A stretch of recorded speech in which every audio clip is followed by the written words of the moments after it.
guys, so welcome to my channel Wiseman, and today I'm going to show you that how can you add sine, square, theta, or some whatever you want, like any trigonometric identity in terms of square, cube, or any power.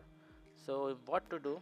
Let's first of all you need to go to insert. If you open up first of all if you open up PPT PowerPoint presentation, it will look like this, and you know that you can go to insert, then you can go to symbols, go to equation, click on that, and you will get equations, right? And a equation tab will open. From this you can add any identity, any symbols in your equations.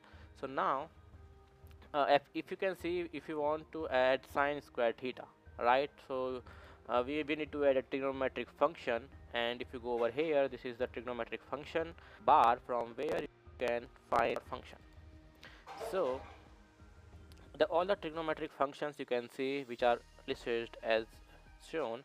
So you have sine of somewhat variable, cosec of somewhat variable, so you can add the variables, and this is only a sine function or like a trigonometric function with a variable, right? And then you have inverse functions of that, which is given by sine raised to -1 inverse.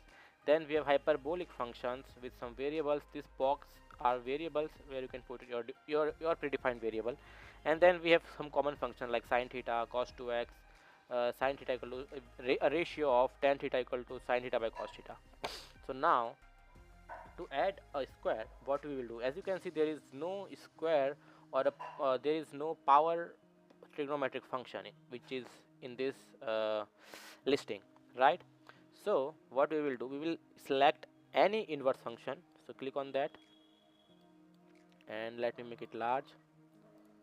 So control A, and then I can increase the size, font size. Okay,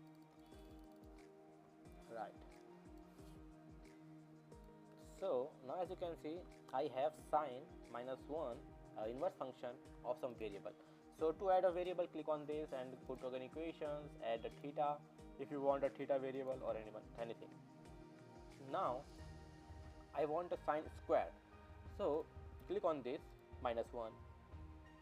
So if you left click over, so take your mouse and click at this -1, like the power part of this trigonometric function, and then delete this. Now as you can see, if you delete that, you can get this again a variable box where you can enter anything. So I want a sine square, so I can use number 2 to make it a square. If you want a 4th power, you can use 4 number or whatever you want. So I can use sine n theta if I want any n power. So in this way you can